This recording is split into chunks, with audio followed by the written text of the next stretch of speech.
que vous avez passé une bonne journée. Bonsoir tout le monde. Comme je dis, je m'excuse, je suis pas encore arrivée à la maison, donc vous allez entendre un peu les petits bouts de voiture. Oui, c'est pas facile, mais toujours. Il est important qu'avant que nous puissions commencer la formation, il est important que nous puissions d'abord prier. Nous savons tous, on nous a tous enseigné pendant ces 90 jours que toute chose se bâtit d'abord par le spirituel. Et donc, nous devons, avant toute chose, être en mesure de pouvoir élever la voix vers le Seigneur, être en mesure de pouvoir prier le Seigneur, lui confier toutes choses.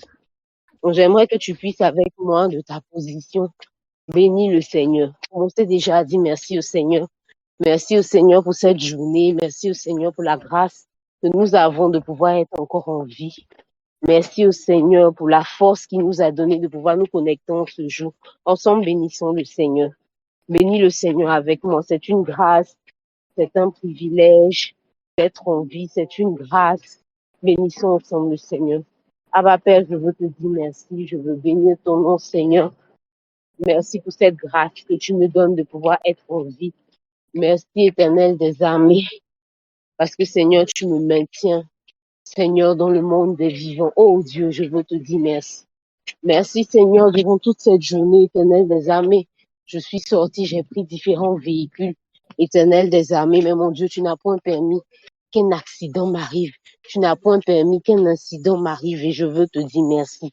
Merci Seigneur. Merci mon Dieu, mon roi, Seigneur Jésus-Christ de Nazareth. Merci, oh Dieu, d'un cœur reconnaissant, je veux te dire merci. Merci pour la vie de mon frère, merci pour la vie de ma sœur. Merci, Éternel des armées, parce que Seigneur, c'est toi qui prends soin, Seigneur Jésus-Christ de Nazareth, de leur vie. Je veux te dire merci. Merci, Seigneur Jésus-Christ de Nazareth, parce que Père, tu es avec eux nuit et jour. Tu combats pour eux, tu leur fais grâce. Tu fais grâce à leur famille. Oh Seigneur Jésus, je veux bénir ton nom. Merci, Éternel des armées, pour tout ce que Père, tu fais pour nous. Les combats visibles comme les combats invisibles que tu mènes pour nous. Béni soit ton nom, Éternel des armées. Célébré soit ton nom, Seigneur Jésus, pour ta fidélité. Seigneur, merci Jésus-Christ de Nazareth pour cette journée du mardi, car tu as été avec nous, car nous avons vu ta main de grâce et ta fidélité se manifester au travers de nos vies. Au nom de Jésus. Amen. Amen. Est-ce que tu es là? Est-ce que tu m'entends? Tu m'entends. J'espère que tu es en train de prier avec moi, que tu es en train de bénir le Seigneur, que tu es en train de dire merci au Seigneur. Merci pour cette journée. Merci parce qu'il était avec toi. Je veux qu'avec moi, tu puisses encore prier le Seigneur. Tu puisses encore dire merci au Seigneur pour cet engagement que tu as pris de pouvoir rejoindre ce ministère de compassion pour les malades. Je veux que tu puisses dire merci au Seigneur. Vous savez, tout ce que nous pouvons faire, tout ce que nous pouvons décider, tout engagement que nous pouvons prendre vient du Seigneur. Si on t'avait dit, je pense il y a 10 ans, que tu allais faire ces choses-là, je ne crois même pas que tu allais croire, tu allais commencer à rire, tu allais dire, moi. Mais l'Éternel t'a mené vers cette voie. Et je veux qu'avec moi, tu puisses dire merci au Seigneur. Merci. Merci pour cet engagement. Merci pour la force d'avoir pris cet engagement. Ensemble, bénissons le Seigneur. Abba, Père, je veux te dire merci. Merci, Éternel des armées. Oh, Seigneur, je regarde ma vie et je vois que il y a 10 ans, il y a 15 ans, il y a 20 ans, si on m'avait dit ces choses-là, ah, Seigneur, je n'aurais même pas cru. Je n'aurais même pas cru que ces choses allaient être possibles, Seigneur Jésus. Mais mon Dieu, mon roi, Seigneur, aujourd'hui, tu m'as donné la force de pouvoir prendre cet engagement, la force, mon Dieu, mon roi, éternel des armées, de pouvoir décider, Seigneur, de pouvoir rejoindre le ministère de compassion pour les malades. Oh Jésus-Christ de Nazareth, je veux bénir ton nom. Oh Seigneur, je veux célébrer ton nom. C'est une grâce, c'est une grâce, c'est une grâce. Et je sais que cette force-là, elle me vient de toi. Je sais que cette force-là, oh mon Dieu, elle me vient de toi. Merci Seigneur. Merci Seigneur Jésus. Merci Éternel des armées, parce que Seigneur Jésus-Christ de Nazareth, c'est toi qui me donnes cette force-là. Et je veux te dire merci. Je veux bénir ton nom, Seigneur Jésus. Je veux célébrer ton nom, Seigneur Jésus. Merci, Éternel des armées. Merci, Jésus-Christ de Nazareth, parce que tu le fais. Au nom puissant de Jésus-Christ de Nazareth. Merci, Papa. Au nom de Jésus. Alors, je veux que tu puisses prier le Seigneur avec moi encore. Et je veux que tu puisses confier ce temps-là que nous allons passer entre les mains du Seigneur. D'avoir que nous allons recevoir une formation. Mais nous avons besoin que toutes choses soient inspirées par le Saint-Esprit. Nous avons besoin que toutes choses soient conduites par lui. Ensemble, confions ce temps, confions ce moment. Disons-lui, Saint-Esprit, nous voulons que tu sois l'alpha de ce moment. Nous voulons que tu conduises toutes choses. Nous voulons que tu diriges toutes choses. Ensemble, parlons à Dieu. Ensemble, parlons à Dieu. Ensemble, disons à Dieu, Saint-Esprit, conduis ce temps, conduis ce moment. Nous voulons que tout à l'heure, lorsque la formation nous sera donnée, Père, que Seigneur, tout ce qui sera dit vienne de toi, tout ce qui nous sera enseigné, nous puissions le comprendre. Ensemble, parlons à Dieu. Saint-Esprit, nous voulons te recommander toutes choses. Nous savons une chose, ta parole le dit si bien. Si l'Éternel ne bâtit, ceux qui bâtissent, bâtissent en vain. Et nous voulons que le Saint-Esprit conduise tout. Nous voulons que le Saint-Esprit dirige tout.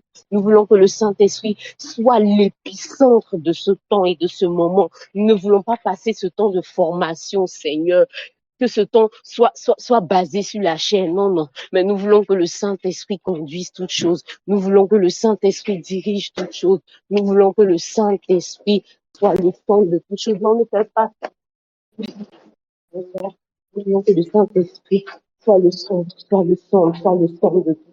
Saint-Esprit, viens conduire ce temps, viens conduire ce moment. Tu as dit dans ta parole là où deux, trois sont assemblés. En ton nom, tu es là, tu es présent. Conduis toutes choses, dirige toutes choses. Nous avons besoin de toi. Nous avons besoin de toi. Besoin que tu conduises, besoin que tu diriges. Besoin, Saint-Esprit, que tu sois au centre de toutes choses dans ce temps et dans ce moment. Papa, nous sommes venus faire une œuvre spirituelle et une œuvre spirituelle, elle est conduite par toi. Une œuvre spirituelle, elle est d'abord dirigée par toi. Conduis toutes choses, s'il te plaît. Dirige toutes choses, s'il te plaît. Dans le nom puissant de Jésus-Christ de Nazareth, nous avons prié. Merci, Éternel des armées, parce que tu le fais. Merci, Seigneur Jésus, parce que tu conduis toutes choses, parce que tu diriges toutes choses. Dans le nom puissant de Jésus-Christ de Nazareth. Amen. Je voulais que tu pries le Seigneur avec moi et que tu confies ta personne entre les mains du Saint-Esprit. Que tu dises au Seigneur, Seigneur, donne-moi de pouvoir être attentif, donne-moi de pouvoir comprendre tout ce que tu me diras, donne-moi de pouvoir entendre les sons, le message, donne-moi de pouvoir comprendre toutes choses dans le nom de Jésus. Ensemble, parlons à Dieu. Dis à Dieu, Saint-Esprit, conduit toutes choses. Dis à Dieu, Saint-Esprit, dirige toutes choses. Dis à Dieu, Saint-Esprit, me voici corps, âme et esprit. Je te soumets ma volonté. Je te soumets mon entendement. Je te soumets ma personne. Que dans le nom de Jésus-Christ de Nazareth, tout ce qui est à moi soit soumis par ton esprit, que je puisse entendre, que je puisse comprendre, que toute parole qui viendra puisse me transformer, puisse me changer. Ensemble parlons au Seigneur, ensemble parlons au Seigneur, ensemble confions-nous entre les mains du Seigneur. Nous avons besoin qu'il conduise toutes choses, nous avons besoin qu'il conduise notre âme, notre corps et notre esprit. Nous ne voulons pas être connectés et pendant que nous sommes connectés, nous pensons à autre chose. Non, non. Confie-lui ta vie. Confie-lui ton être. Dobro sakin tobo shadavayondo nobo konta. Mama yondo nobo konte lebe yondo nobo shake telebe yondo nobo konta. Lobro sokinta ravayondo nobo shake telebe yondo nobo konta. Mama yondo nobo shadavayondo nobo konta. Lebro sakinte labayondo nobo konta. Mama yondo nobo shake telebe yondo nobo konta. Merci Saint-Esprit. Merci Saint-Esprit. Merci Saint-Esprit. Parce que nous sommes soumis à toi, corps, âme et esprit, dans le nom puissant de Jésus-Christ de Nazareth. Amen. Amen. Que Dieu nous bénisse abondamment. J'espère que nous allons tous bien. Ça va chez vous. Et je vois aussi surtout que nous sommes plusieurs qui voulons voir la être répandue parmi tous ceux qui ont des soucis, qui ont des problèmes. Je vois que vous êtes plusieurs. Désirez manifester la compassion à l'endroit de tous ceux qui sont. Je vous encourage à une des plus grandes choses. Il y a des choses que Dieu ne fera plus parce qu'il nous a trouvés. Il y a des choses que Dieu n'accomplira plus parce que nous sommes déjà. Et je voudrais que chacun fasse cette formation puisse comprendre et jouer pleinement le rôle pour lequel Dieu nous a mandatés. Je bénis Dieu pour la vie de notre responsable, pour qui c'est un appel. Je lui disais depuis longtemps, le temps viendra où je vais être obligé d'entrer dans le ministère. C'est pour cela qu'il dit. Dieu sait oui, mais il a tout. C'est le temps que Dieu te dit. Je vais le mettre un verset. C'est le verset autour duquel nous allons commencer la séance de travail d'aujourd'hui. Nous parlons de ministère de compassion et de prière pour les malades. Un ministère de compassion et de... La première chose que je voudrais que vous compreniez, c'est que chaque fois qu'on parle de ministère, on parle d'appel. On doit l'écrire. Chaque fois qu'on parlera de ministère, on parlera d'appel. Vous me comprenez bien? C'est la toute première chose que je voudrais que vous compreniez. Chaque fois qu'on parlera de ministère, on parlera d'appel. C'est quoi un appel? C'est une volonté de Dieu exprimée. C'est une volonté de Dieu exprimée. De trouver un homme qui sera son représentant dans un domaine spécifique. C'est le plus simple possible. La plus simple définition qu'on peut trouver dans un appel. L'appel est une volonté de Dieu exprimée pour trouver un représentant. Quelqu'un qui le représentera dans un domaine bien spécifique. C'est important de le comprendre ainsi. Volonté de Dieu qui est trouver un représentant. Pour ne pas que demain, à un moment donné, on s'arrose le titre du propriétaire d'un ministère, c'est-à-dire d'un appel. Tu es appelé pas pour toi, tu es appelé parce que Dieu a exprimé une volonté. Donc, aussi longtemps qu'à un moment donné, ton appel ne dépendra plus de Dieu et dépendra de ta volonté, ce n'est plus un appel de Dieu. Et donc, ce que tu fais n'est plus un ministère. Une autre définition du ministère, là où il y a ministère, il y a appel. Une autre définition du ministère, c'est un service rendu dans un domaine dans lequel Dieu aurait pu opérer. Un service que nous rendons dans un domaine dans lequel Dieu lui-même aurait pu opérer. Tous les ministres de Dieu sont des personnes appelées à rendre ministère dans un domaine précis. Vous ne verrez jamais un super ministre qui a tous les ministères en même temps. Chacun a un portefeuille ministériel. Amen. J'espère que vous notez, j'espère que je peux avoir un script. Est-ce que Amel est là ou bien quelqu'un peut jouer le rôle de script? J'ai vu Romari qui est là. Donc, Romari, si tu es là, ou bien Audrey, quelqu'un va jouer le rôle de script. Écrivez déjà ce que j'ai. Ok, merci. Il faut jouer le rôle, Audrey, jouer le rôle de script sur la plateforme. La troisième définition de l'appel qui se rapproche avec plusieurs personnes parmi ou du ministère. On dira ici que le ministère est l'exercice ou l'expression et l'exercice d'une grâce particulière portée par Dieu sur une personne pour apporter du bien ou pour répondre à un besoin. L'expression et l'exercice d'une grâce particulière portée par Dieu sur une personne pour apporter, pour répondre à un besoin particulier, pour répondre à des besoins de certaines personnes. Cette définition va plus avec nos attentes ici. C'est l'exercice, l'expression et l'exercice d'une grâce particulière portée par Dieu sur une personne dans le but de rendre un service particulier.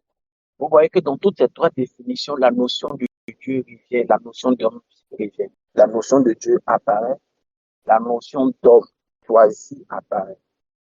Mais dans cette dernière définition, on parle de grâce qui a été portée sur quelqu'un. Elle est importante, pas de tout.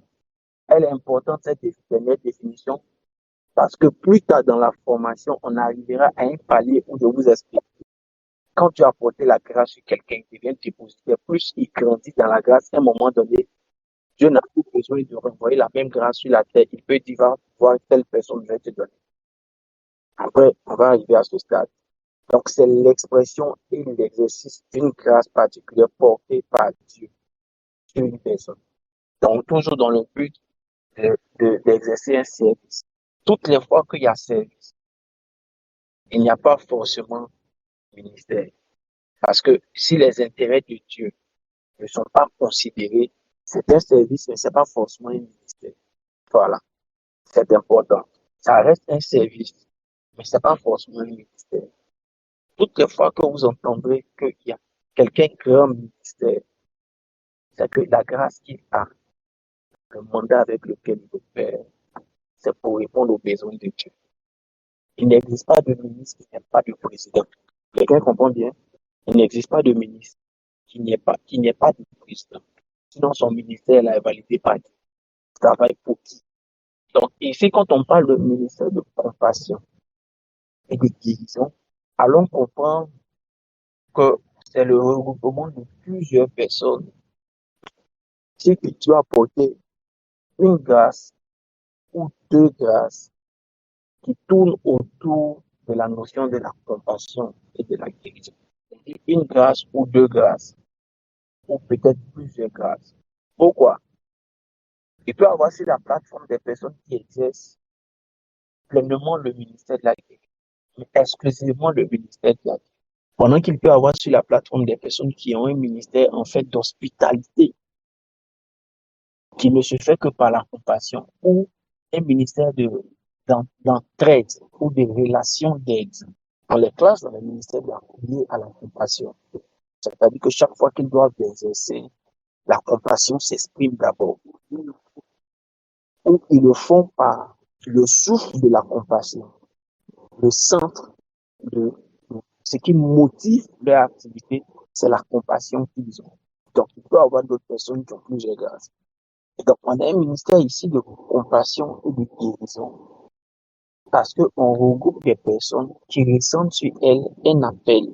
L'appel soit d'aider les gens qui peuvent être dans des difficultés, qui peuvent être dans des problèmes. Il y a des gens qui peuvent avoir l'appel de pouvoir prendre en charge des enfants de la rue, un ministère lié à la compassion. Ou bien, même, bon, on ira un peu plus loin, on va dire, des personnes qui sentent que dans leur appel, il faut qu'ils aident les gens à, à se découvrir, à se déployer, à évoluer.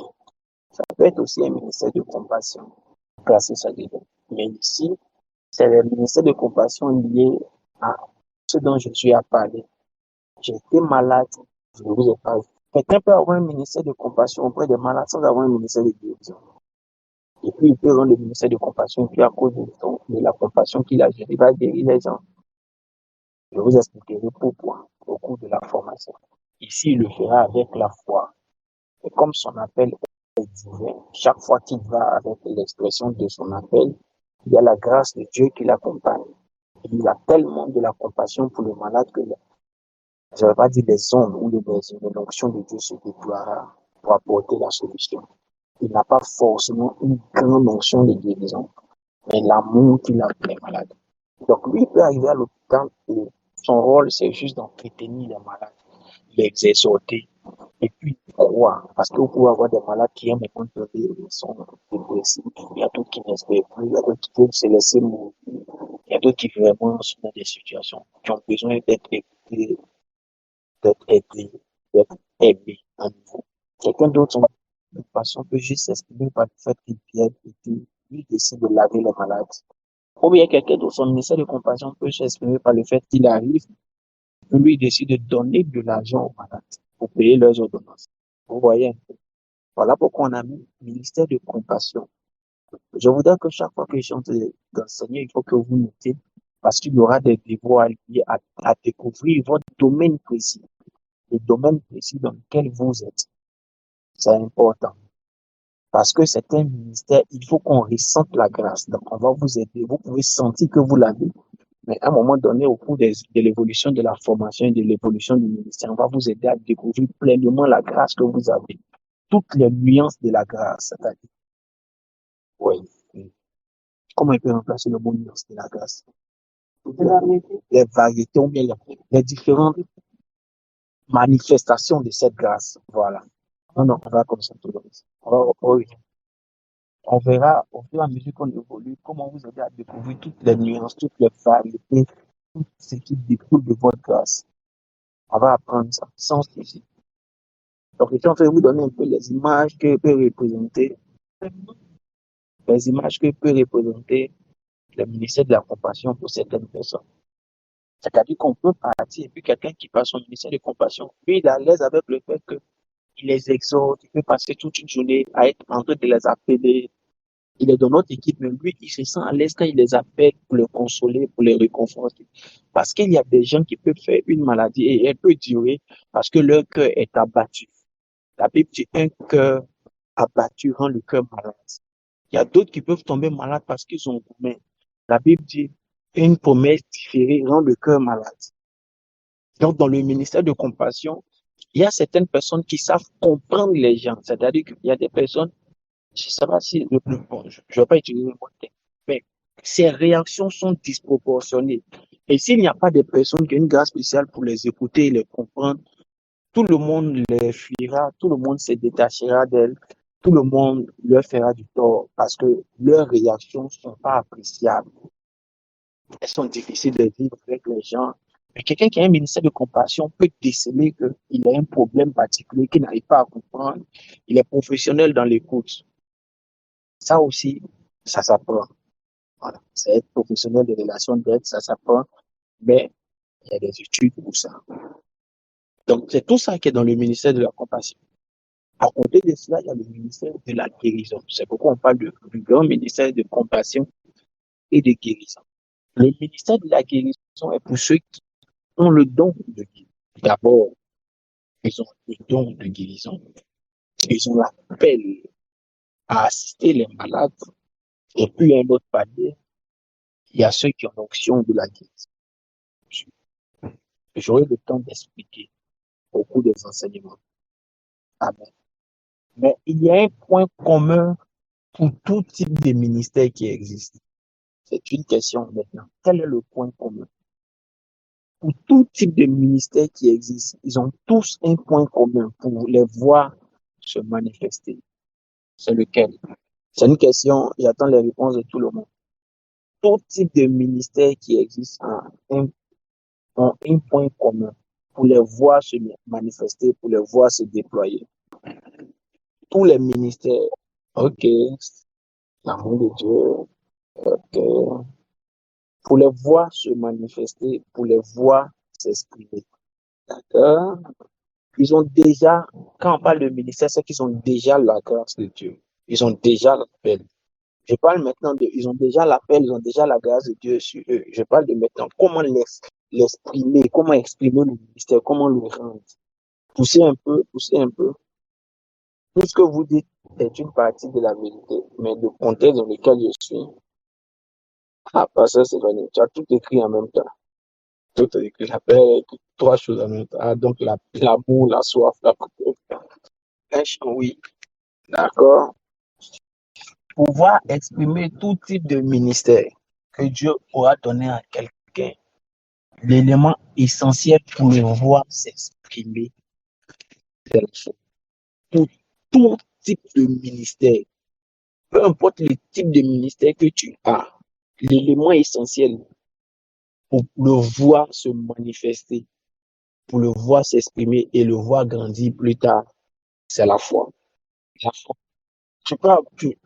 Si tu as le ministère, si tu as déjà l'appel, tu as déjà la grâce, tu aimes déjà Dieu, c'est pourquoi il t'a choisi, tu as s'exprimer au travers de toi et faire du bien aux autres.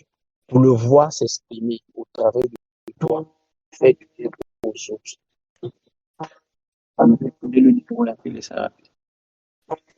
Il faut la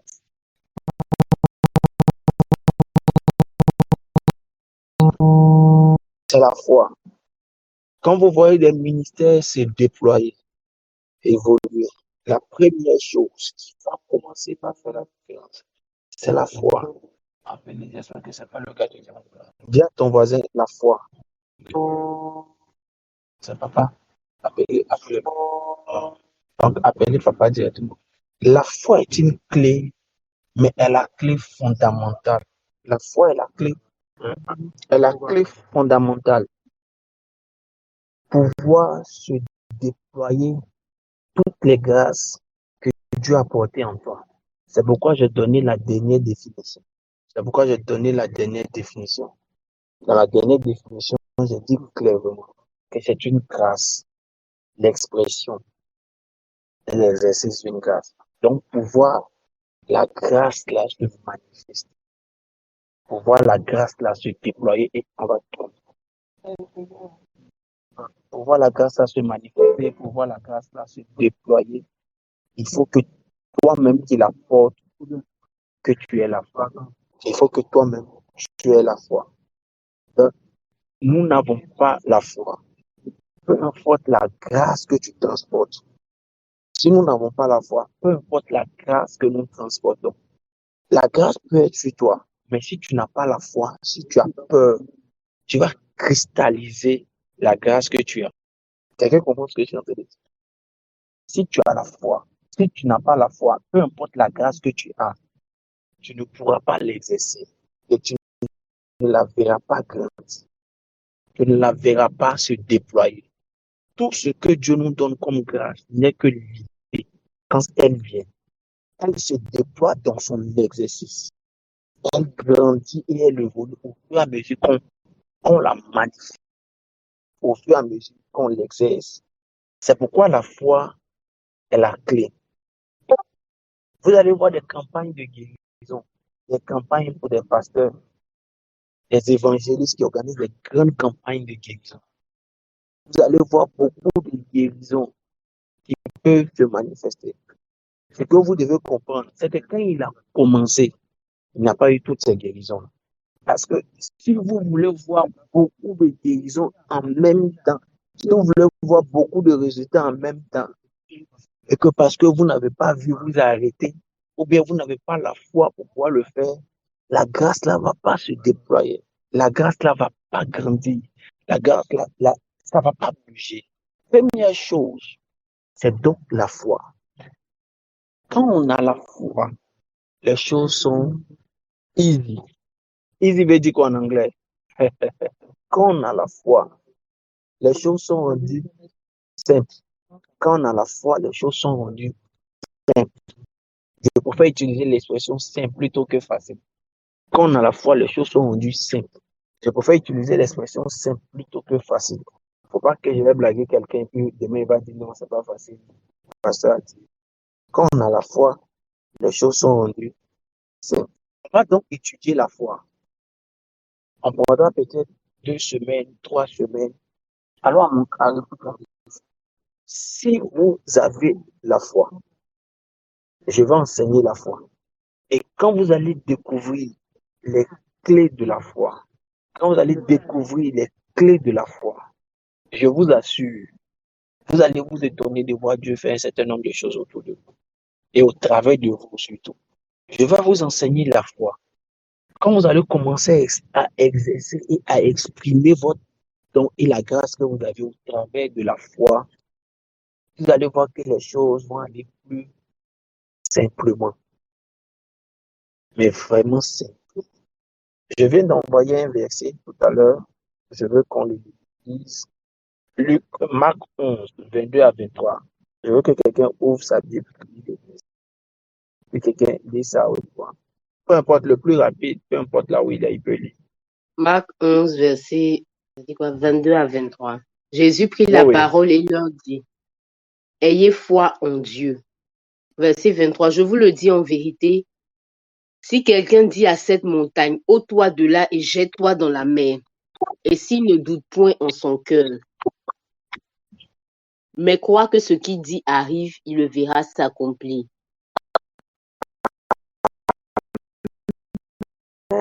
Il semble surréaliste, mais il est vrai. Tous ceux qui ont réalisé des grands exploits avec Dieu l'ont fait parce qu'ils avaient la foi. Tous ceux qui ont réalisé des grandes choses avec Dieu ont pu le faire simplement parce qu'ils avaient la foi. Souvent, ils ont commencé juste avec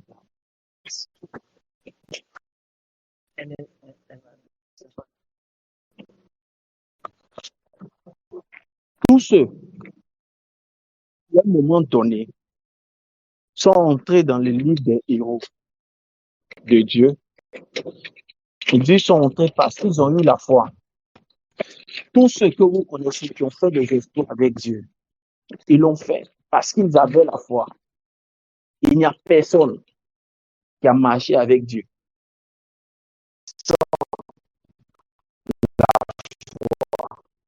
et qui a réussi. Je vais plus loin. Il n'y a personne qui est arrivé à réaliser des exploits avec ou sans Dieu, qui a pu le faire sans la foi. Vous avez compris qu'il n'y a personne qui a pu réaliser des exploits sans Dieu. Il l'a fait sans la foi. Vous allez demander à des hommes,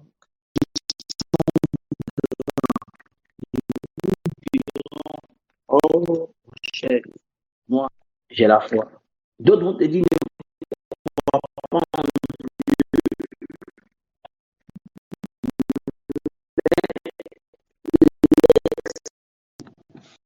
quelqu'un me comprend bien?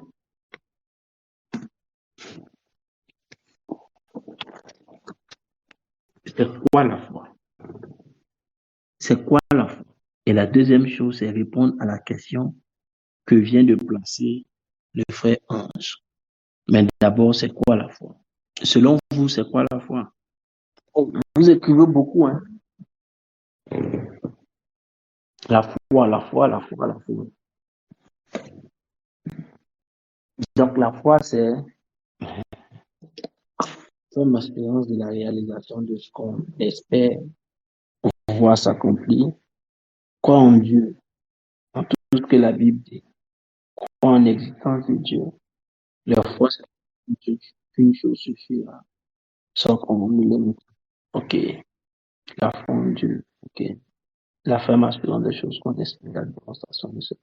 Faire confiance avec le monde. Ok. Ok. D'accord. Permettez-moi de vous envoyer un verset. Je vais envoyer le même verset que vous connaissez, c'est celui que Pasteur Stéphanie a cité, mais je vais l'envoyer dans une autre version. Je vais l'envoyer dans une autre version et ça va nous aider. C'est une version anglaise. Elle peut mieux nous aider. La version King James dit, or la foi est la substance des choses qu'on espère, l'évidence des choses qu'on ne voit pas. La substance d'une chose, c'est quoi? La substance d'une chose, c'est la matière avec laquelle la chose est faite. La substance d'une chose, c'est la matière avec laquelle la chose est faite. La matière principale avec laquelle la chose est faite. Il peut y avoir d'autres matières, mais la matière principale, la matière dominante avec laquelle la chose est faite. Donc, comme Samuel a dit, c'est donc ce qui fait qu'elle existe. C'est la matière principale avec la chose. Je prends un pot d'un potier.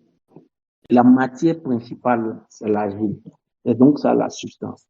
S'il n'y a donc pas d'argile, il n'y a pas de pot. La définition que King James dit, c'est que la chose que tu veux, là, sa matière principale est spirituelle.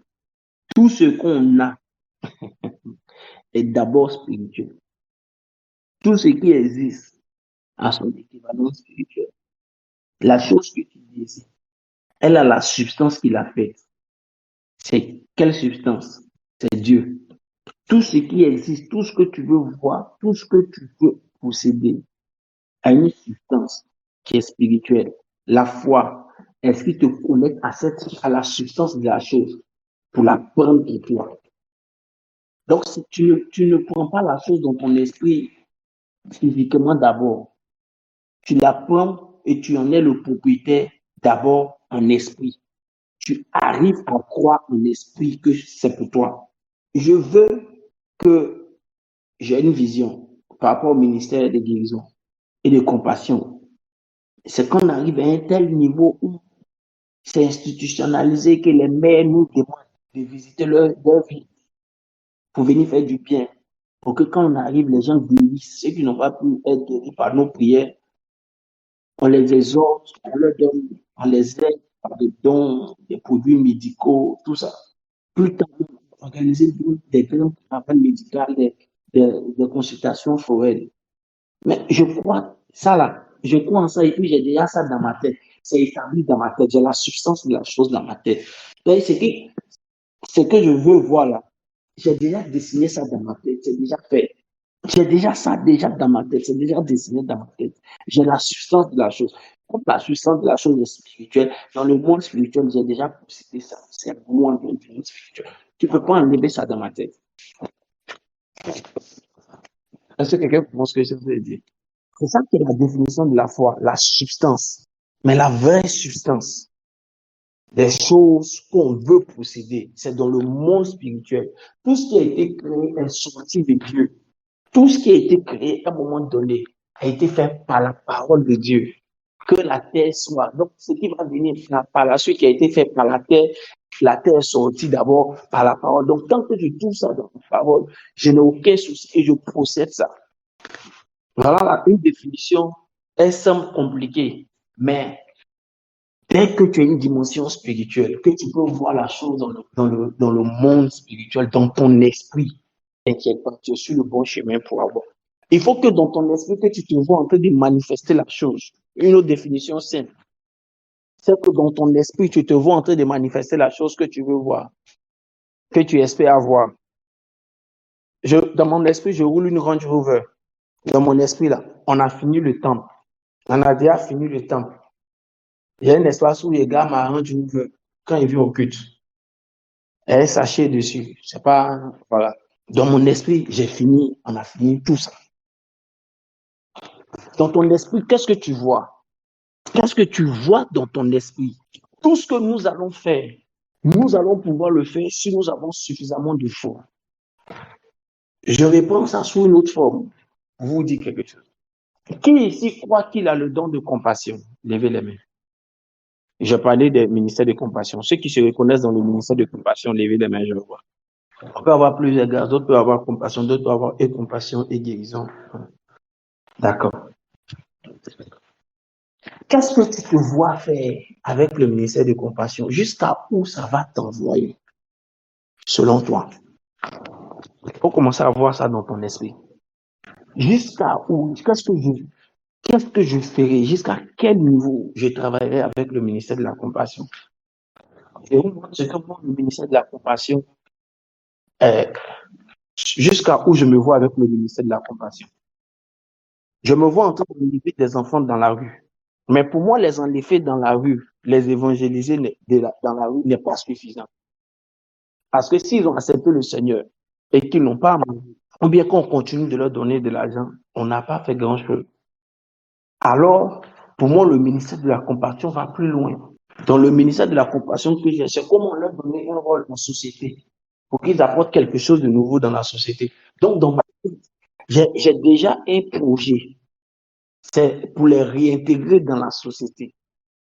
Comment les amener à apprendre à mettre en valeur l'agriculture, l'élevage et toutes ces choses. Ça part du ministère de la compassion. Hein. Je suis en train de vous donner un exemple de la foi. Je crois tellement au ministère de compassion qu'à un moment donné, j'ai dit non, les enfants de la rue, je les évangélise. Oui, parce que je ne suis pas à l'aise le fait qu'ils soient dans la rue. Mais si je les prends, je les enlève dans la rue, je leur donne l'évangile. Je les mets dans quel système? Il faut créer un système pour qu'ils évoluent. Et puis, dans mon film, j'ai créé le système. Et puis, le système que j'ai créé là, j'ai appelé ça, comment ça s'appelle? C'est des écoles de formation. Et puis, c'était tellement fort dans mon esprit par la foi que j'ai commencé à en parler à ma fille. Avant, dès qu'on s'est marié, je lui en ai parlé. Et puis, un an après, c'est tellement ça dans mon esprit, je lui décris ça. Et je lui décris ça tellement qu'à un moment, on voit à la télévision quelqu'un qui est en train de faire actuellement ce que je fais. Moi, mais pour lui, c'est pas les enfants de la rue. Donc, elle se fait une image. Elle dit, mais, il dit, viens voir. Elle dit, oui, c'est ce dont tu as parlé. Il dit, oui, ça, c'est pour le faire les enfants de la rue. C'est tellement dans mon esprit que, vous m'entendez pas? On m'entend? C'est tellement fort dans mon esprit, puisque c'est dans l'esprit qu'on soit, qu'on a la foi. C'est tellement fort dans mon esprit que c'est déjà dessiné. Et c'est tellement dessiné dans mon esprit même que j'étais encore avec quelqu'un, puis je lui ai dit, et les terrains que je t'ai dit de trouver, les hectares que je t'ai dit de trouver, il n'y a même pas longtemps. Dans la foi, tu n'as pas encore commencé même souvent, mais tu as déjà fini le schéma, le processus d'évolution dans ta tête. C'est pas juste quelque chose que je désire. Non. Je vais vous parler de la foi. La foi est nécessaire parce que quand on ira aider les gens, on peut trouver des gens qui sont dans des états où, quand tu les regardes, tu te dis, est-ce que c'est possible que quelque chose se fasse? Mais parce que tu as la foi, tu vas contraindre Dieu. Je peux vous donner 6 raisons rapidement pour lesquelles il faut avoir la foi. 6 raisons pour lesquelles il faut avoir la foi. Première raison, Hébreux 11, verset 6. Il faut avoir la foi pour plaire à Dieu. et lui est agréable. Hébreux 11:6 dit, or, sans la foi, il est impossible de lui être agréable, car il faut que celui qui s'approche de Dieu croit que Dieu existe et qu'il est le rémunérateur de ceux qui le cherchent. Quelqu'un me reçoit, ça va? Deuxième raison pour laquelle il faut avoir la foi. Il faut avoir la foi pour résister au diable. Quand vous lirez Éphésiens 6, 11 à 18, quand vous lirez Éphésiens 6, 11 à 18, vous allez voir que il y a ce qu'on appelle les âmes défensives et les âmes offensives.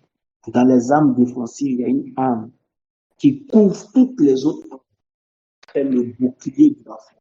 C'est pourquoi nous disons qu'il faut la foi pour résister au diable. Et ici, la foi se présente comme une âme. Ça va, on me suit? C'est une âme et il faut le comprendre. Pourquoi c'est une âme? À cause du bouclier de la foi. Et pourquoi avec elle on résiste au diable? Pourquoi une âme? Parce que c'est un bouclier. Pourquoi un bouclier? Parce que nous sommes en guerre. Dès que tu es chrétien, tu entres en guerre. Il n'y a pas de neutralité quand tu deviens chrétien. Dès que tu es chrétien, tu entres en guerre. Et comme tu es en guerre, Dieu te donne des outils pour te protéger. Le casque de salut, la force de la justice, la ceinture qui donne la ceinture de vérité, les chaussures que donne l'évangile de paix. Et par-dessus tout, prenez le bouclier de la foi. Et par la suite, on dit l'épée de la parole, l'épée de l'esprit, et faites en tout temps des prières. Par l'esprit, toutes sortes de prières. Tout ça, c'est dans Éphésiens 11 à 6. Tous les autres éléments ont cette leur forme. Mais ce qui est le plus prononcé, c'est le bouclier qu'on dit. C'est la foi. Troisième raison. Ça va? Apocalypse 12 dit, c'est pourquoi réjouissez-vous, cieux, et vous qui habitez dans les cieux. Malheur à la terre et à la mer, car le diable est descendu vers animé d'une grande colère, sachant qu'il a peu de temps. Je suis en train de vous montrer la guerre. Je suis en train de vous montrer que nous sommes en guerre. Éphésiens 6, verset 16b dit, prenez par-dessus tout cela le bouclier de la foi, avec lequel vous pourrez éteindre les traits enflammés de l'ennemi. Donc la foi est notre bouclier. Première raison pour laquelle nous devons avoir la foi, c'est pour plaire à Dieu, lui être agréable. Deuxième raison pour résister au diable. Troisième raison pour laquelle il faut avoir la foi, c'est parce que c'est notre bouclier. Troisième raison, parce que c'est notre bouclier. On a la foi pour résister au diable. On a la foi parce que c'est notre bouclier. Quatrième raison, parce que la foi en tant que bouclier est la seule chose qu'on peut partager comme âme. Ça veut dire quoi? Si quelqu'un est auprès de toi, à cause de ton bouclier, lui aussi il peut être protégé. Vous me comprenez? Quand quelqu'un est auprès de toi, à cause de toi, ton bouclier, lui aussi il peut être protégé. C'est pourquoi on peut dire par exemple que quelqu'un est un prophète charmant. Parce qu'il il déploie une foi qui sécurise. Et quand on est à ses côtés, on est sécurisé. C'est un gardien. Donc la foi est la seule âme. Le bouclier que nous donne la foi est la seule âme que quelqu'un d'autre peut utiliser.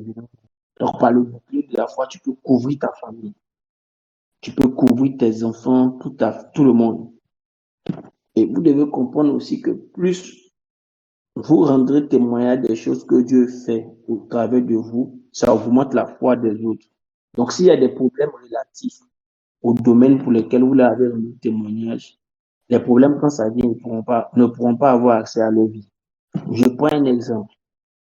Je rends témoignage de la guérison que Dieu m'a donnée dans un domaine précis. Quelqu'un écoute le témoignage.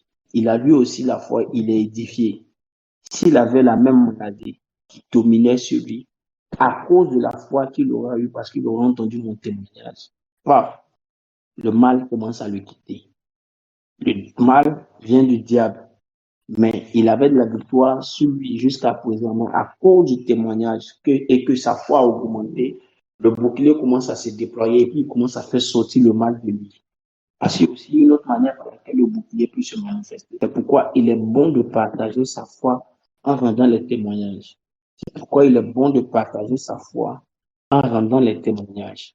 En rendant les témoignages, cela contribue à élever la foi de d'autres personnes. En rendant les témoignages, cela contribue à élever la foi des autres personnes. C'est pourquoi quand on sera en train de prier pour les malades, on sera bien souvent obligé de rendre témoignage de comment Dieu a guéri telle autre personne à tel moment, comment Dieu a guéri telle autre personne à tel autre moment, comment Dieu a guéri telle autre personne à tel autre moment. C'est pourquoi vous pouvez voir des hommes de Dieu qui rendent témoignage de ce que Dieu fait avec eux dans certains domaines. Ils le font pour élever la foi de ceux qui sont là, avant qu'ils ne commencent à prier.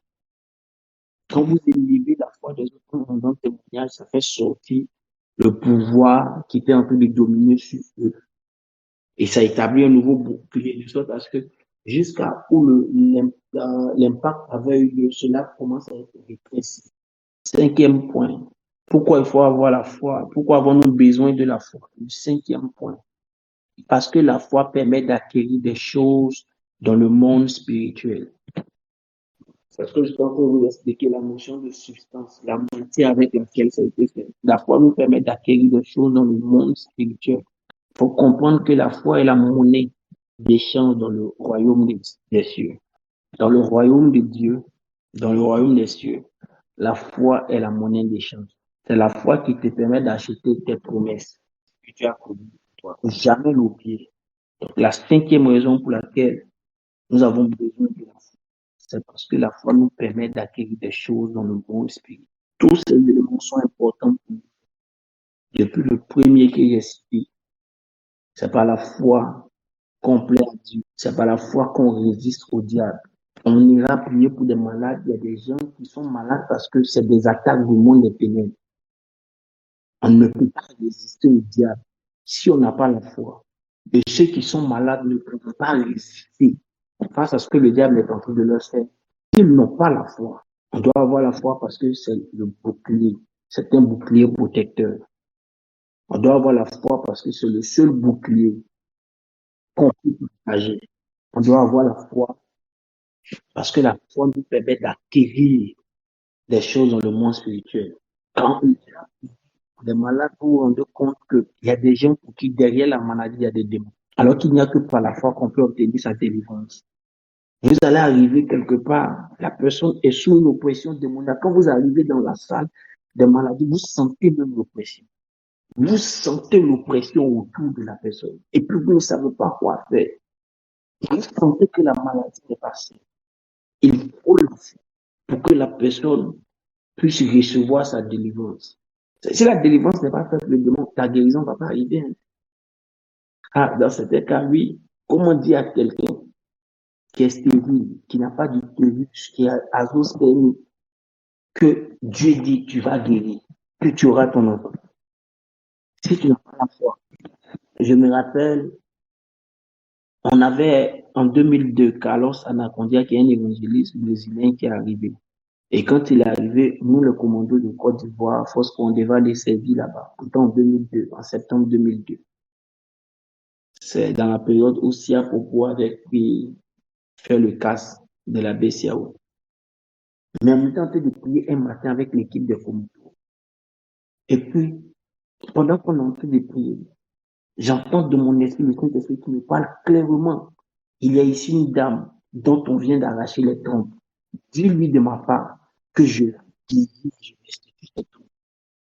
Hey, comment dire telle chose? On dit on a pris ses trompes par opération. Je me suis levé au milieu de tout le monde, ainsi par l'Éternel. Il y a ici quelqu'un dont la trompe a été ôtée. L'Éternel dit, reste-toi tes trompes à nous. Il y a une dame qui est tombée. Et je n'étais pas pasteur. J'ai dit en 2002. Elle est tombée en larmes. Au milieu de tout le monde, je ne peux pas lui imposer les mains, je suis pas le pasteur, je ne suis pas le responsable. Mais il y a quelque chose qui se produit.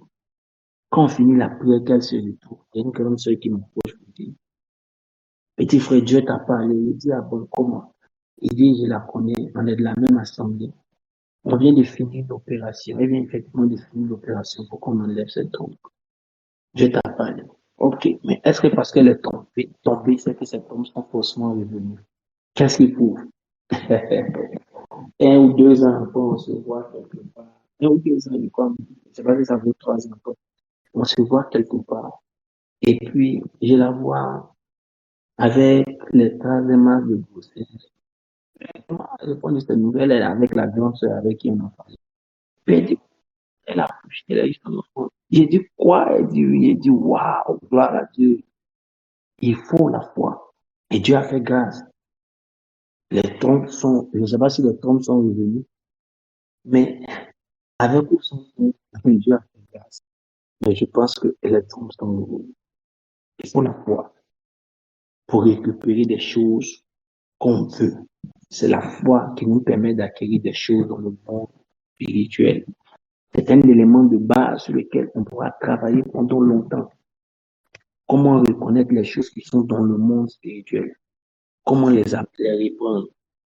Est-ce que la foi seule suffit? Ou bien est-ce qu'il y a d'autres mécanismes? Mais la foi est le mécanisme principal avec lequel on nous répond. Quand ta foi n'a pas suffi, il y a d'autres choses qu'on peut t'expliquer. Mais la foi suffit pour la majeure partie du temps. Sixième raison. La sixième raison, c'est parce que notre vie et notre futur dépendent directement de notre foi. Ta vie et ton futur dépendent directement de ta foi. Je vous lis des versets.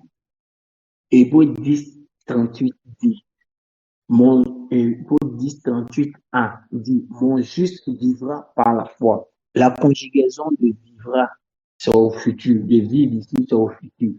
Donc, le futur ici est dans ta foi. Mon juste vivra par la foi. Mets ce que tu veux à côté de vivra. Mon juste, on prend un exemple. Mon juste vivra une vie de joie par la foi.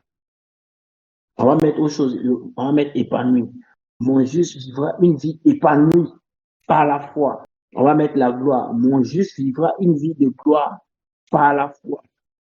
Donc notre vie et notre futur dépendent directement de notre foi. Mon juste par la foi. Rappelez-vous chaque fois ce verset, mon juste vivra par la foi.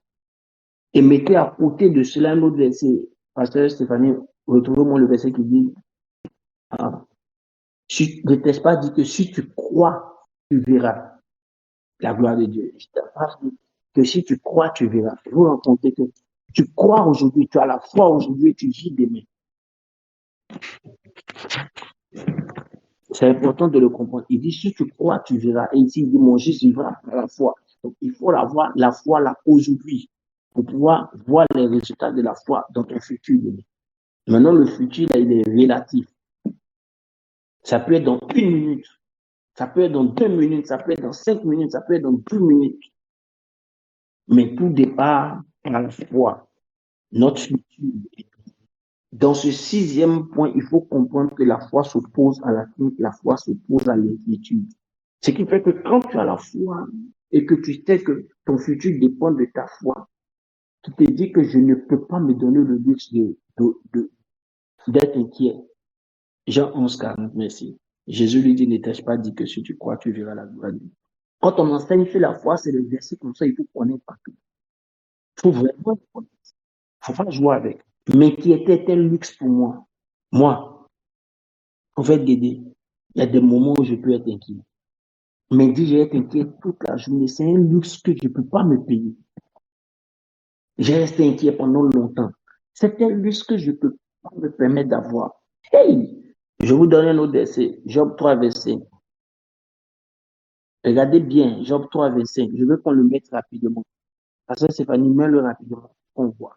Job 3, 25 dit, ce que je crains, c'est ce qui m'arrive. Ce que je redoute, c'est ce qui m'atteint. Ça vous dit pas quelque chose? Mon juste vivra par la foi. Si tu crois, tu verras. Il dit ici, il craint et il voit. Il doute et il voit. Job 3, 25. Est-ce qu'on peut mettre ça rapidement? Je peux mettre ça sous les yeux pour que vous voyez quelque chose. Et je suis en train de finir la formation d'aujourd'hui. Aujourd'hui, je voulais introduire pour vous montrer, faire comprendre c'est quoi le ministère et pour vous faire comprendre les 6 éléments fondamentaux pour la foi, pour lesquels nous devons avoir la foi. Job 3, 25. Regardez bien. Regardez bien. Le Job, Jean 11, 40 dit, ne t'ai-je pas dit que si tu crois, tu verras. C'est ce que Jean 11, 40 dit. Regardez Job 3, 25. Il dit, ce que je crains, c'est ce que je vois m'arriver. Jean 1, 40 dit, ne t'ai-je pas dit, si tu crois, tu verras. Job 3, 25 dit, ce que je crains, c'est ce que je vois m'arriver. Ce que je redoute, c'est ce qui m'atteint. C'est bizarre, hein? Comment vous voyez ça? Tu crois, tu verras. Mais il dit, ce que je crains m'arrive, ce que je doute m'arrive. Même chose comment? Tu vas avoir le point de vue de une ou deux personnes. Les mécanismes semblent être les mêmes, n'est-ce pas? Les mécanismes semblent être les mêmes. Tu crois, tu vois. Mais Job dit, ce que je crains, c'est ce qui m'arrive. Ce que je redoute, c'est ce qui m'atteint. Comme si craindre ici était égal à aussi avoir la foi, mais comme si douter était égal à avoir la foi. Donc, si vous et moi, on vient de découvrir ça, c'est que pourquoi tu as douté? Parce qu'à la vérité, ces versets semblent nous dire qu'en fait, douter et avoir la foi, mais dans le mauvais sens. Ou bien avoir peur que quelque chose t'arrive là. C'est avoir la foi dans le mauvais sens. C'est pourquoi j'ai dit, je ne peux pas me payer le luxe, moi, pour ma part. Pour moi, c'est un luxe que je ne peux pas m'amuser à faire. Parce que je connais ça. J'ai découvert ça. Il dit, c'est que je crains que ça m'arrive là. Ah, donc tu crains que ça t'arrive. Donc ça peut t'arriver.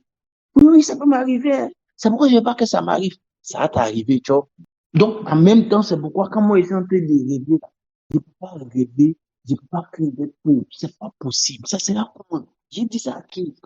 Il y a une autre vérité qui se dégage de ça. On va en parler peut-être un jour. Vous comprenez bien le fond de ce verset. Donc, le doute et la crainte est une foi dans le mauvais sens. Elle peut produire les mêmes résultats. C'est pourquoi il faut comprendre pourquoi dans la Bible, il y a certains hommes qui ont soit marché seuls ou ont marché avec des gens qui croyaient en eux. Souvent, nous ne comprenons pas souvent certains pasteurs ou bien certains leaders dans les ministères. Ils ne marchent qu'avec des personnes. On dit, mais lui, là, il n'a que des bénis oui autour de lui. C'est pas des bénis oui, c'est juste des personnes qui croient en lui. Parce que s'il y a quelqu'un autour de lui qui ne croit pas en lui, ou bien qui peut faire quelque chose de bizarre, contraire à ce qu'il dit, ça crée un bug. Ça bug le système de la foi. C'est-à-dire que ça bug le système de la spiritualité. C'est pourquoi chaque fois que quelqu'un reçoit la promesse de Dieu d'être élevé. Je disais dimanche que la Bible dit, celui qui ne produit pas de fruits sera coupé, sera retranché, mais celui qui produit des fruits sera émondé. On obtient les fruits, on appelle les fruits souvent les fruits de ta foi. Les fruits de ta foi, quand tu commences à en avoir, on diminue les personnes qui autour de toi ne croient pas en toi. Ou bien on diminue les personnes qui autour de toi peuvent douter. Ou bien peuvent craindre certaines. Ceux qui peuvent douter, on les enlève autour de toi. Ce qui peut faire que ton cœur n'aura plus trop confiance, on les enlève autour de toi pour que tu puisses produire davantage. Parce que le doute de quelqu'un autour de toi peut produire l'effet contraire. Il y a beaucoup d'exemples comme ça dans la Bible. C'est pourquoi vous allez voir chaque fois que vous voyez un homme de Dieu en train de monter, il ne s'attache qu'à ceux qui croient en lui, bec et ongles, les yeux fermés. S'il s'amuse à mettre autour de lui des personnes qui ne croient pas en lui, ça se produit.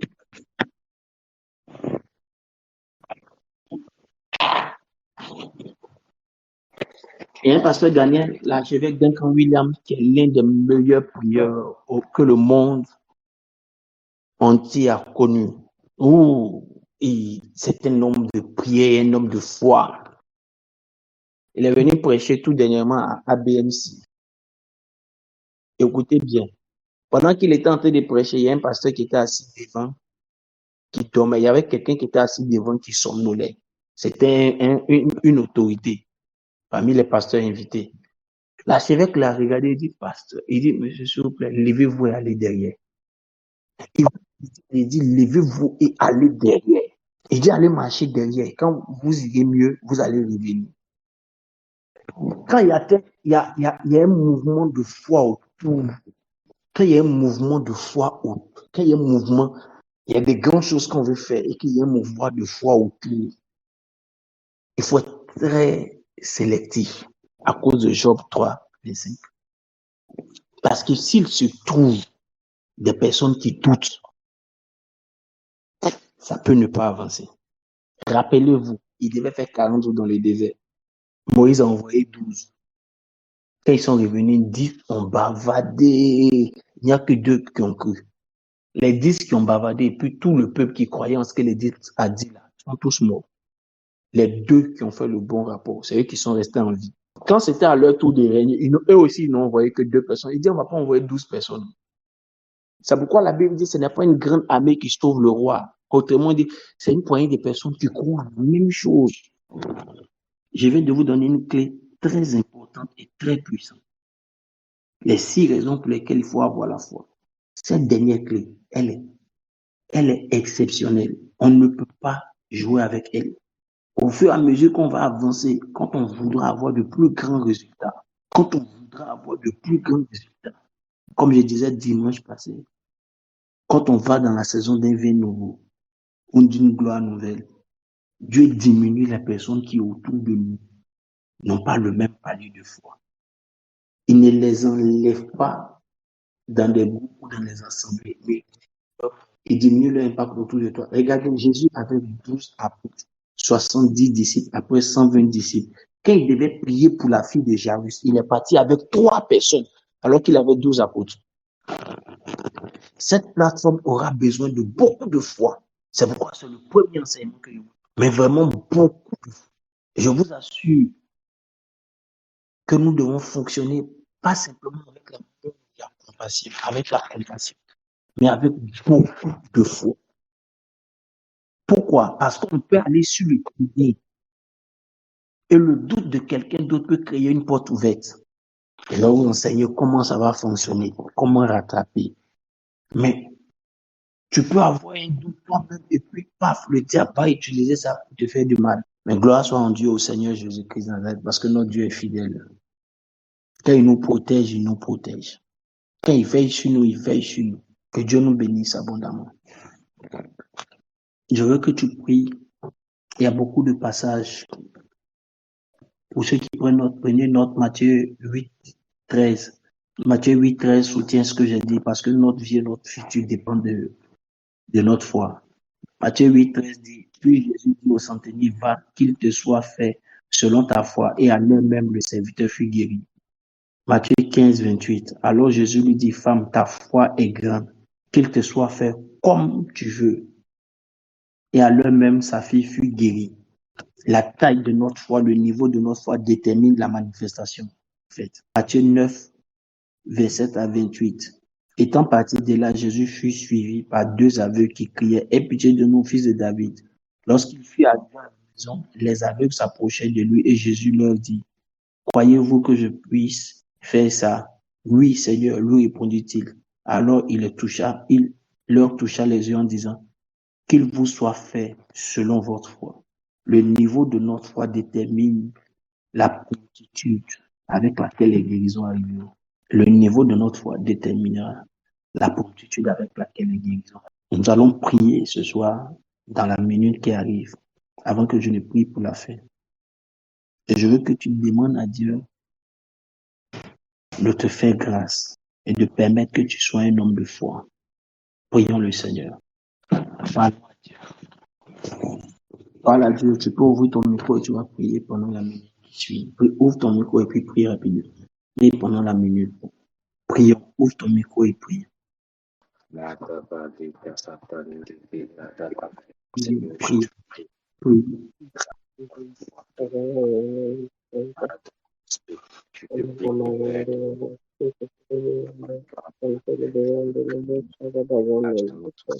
Permet que nous puissions voir Donc, tu peux ouvre ton micro et prie.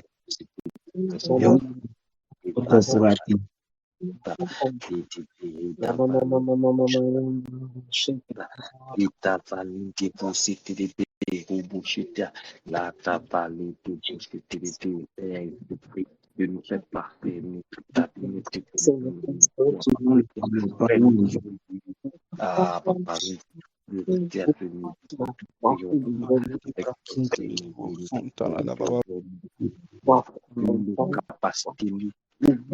capacité de croire et de voir les choses dans l'esprit de Dieu.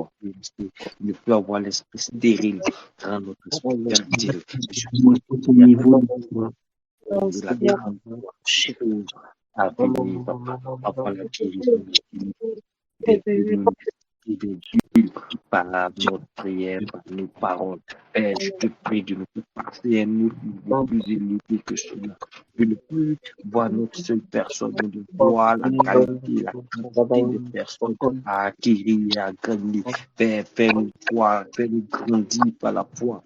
Fais-nous grandir par la foi pour pouvoir manifester tes œuvres et de pouvoir aider les personnes à qui à chasser des folies de 30 ans de cas. Ma foi, Jésus, Père, augmente ma foi. Père, augmente ma foi. Père, augmente ma foi. ma foi, Te prions d'augmenter augmente ma foi, augmente ma foi, Père. Augmente ma foi éternelle. Augmente ma foi, je te prie. Je te prie et je te supplie. ma foi, Oh, ma foi. Puis le Seigneur parle. Dieu nous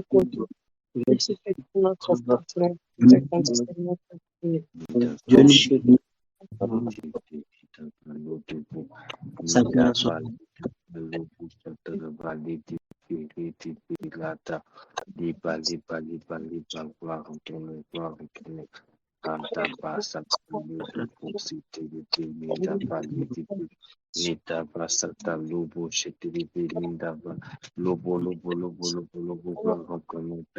Je te prie et je te supplie, papa. Gloire, gloire, gloire, te soit rendue, toute l'honneur, toute la gloire, tu viens donner la foi. Augmente notre foi pour la seule gloire de ton nom, pour la seule gloire de ton nom, pour la nous seule allons gloire voir de ton nom. Et pas Satan, le qu'est-ce péché. que c'est que la foi. La semaine prochaine, nous allons voir ce que c'est que la foi. Et nous allons étudier une différence entre, et c'est le frère Ange qui a écrit une question. Nous allons étudier la différence entre la foi en Dieu et la foi de Dieu. Et vous allez comprendre déjà comment opérer dans la foi. Dès qu'on touche le prochain niveau, déjà des personnes pourront commencer déjà à opérer dans la foi et puis vont commencer à avoir des résultats. Quand on va commencer à parler la semaine prochaine, ce que c'est que la foi, je donnerai immédiatement des exercices. Ici, on est en formation. En formation, ça veut dire que il y a des choses que tu peux savoir, qu'on peut te dire. En formation, ça veut dire que celui que tu écoutes a quelque chose que tu n'as pas. Il y a quelque chose que tu n'as pas. Et ça peut t'aider. Ce que nous allons apprendre ici sur la foi va nous permettre réaliser des exploits partout, pas simplement de la guérison et de la compassion, dans bien d'autres domaines. Amen. Dieu nous bénisse abondamment. Que sa grâce soit notre partage, que sa force veille sur nos vies. Et rendez-vous l'année prochaine. Je propose qu'on ait 1h20 pour avoir eu le temps de faire l'enseignement et un temps de prière. Je propose aussi qu'on s'organise pour être dans des endroits un peu seuls. Parce que pour pouvoir prier, je vais vous demander d'ouvrir vos micros. J'ai enseigné une fois sur l'onction, j'ai parlé de l'onction corporative. La Bible dit que quand Saül a été, on lui a dit, quand tu vas retourner, tu vas voir des prophètes en train de chanter, en train de prophétiser en groupe avec la lie et les autres. Quand il sera avec eux, l'Esprit viendra sur eux. Donc, il y a ce qu'on appelle la communication, l'onction corporative. Il serait important que vous soyez dans des endroits où vous soyez un peu seul et disponible pour qu'on puisse prier. Quand on va prier en groupe, les micros ouverts, et ça va créer un champ magnétique très large. Et ça pourra augmenter la foi de chacun. Donc, prenons cette disposition. Dieu nous bénisse abondamment. Bienvenue à notre première classe. C'est notre école de ministère. Beaucoup, quand ils finiront, auront vraiment envie de servir Dieu parce qu'ils auront compris tout ce qui est bien. Portez-vous bien. Que sa grâce soit notre partage, que sa force nous accompagne. Merci Seigneur pour ce que tu nous bénis. Merci pour ces différentes personnes avec le cœur disposé et disponible. Merci pour la soif dans le cœur que tu remplis au nom de Jésus-Christ. Amen. J'ai oublié de dire la troisième chose. Il y aura des devoirs, mais il y aura aussi des questions. Pendant que je suis en train de faire, je vais dire à quelqu'un, ouvre ton micro, je vais te poser une question. Préparez-vous à tout ça. C'est une formation. Donc, il faut se préparer à tout ça. Dieu nous bénisse. Ok, reste pour. Vas-y pour la question. Tu peux ouvrir ton micro.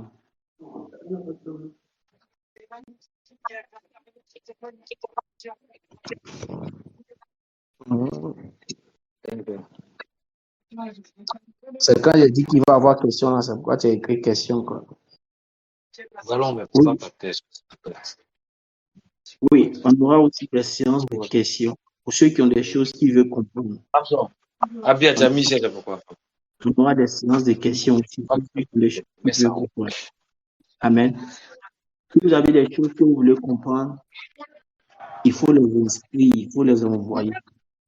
On va les récolter, puis on pourra. On a.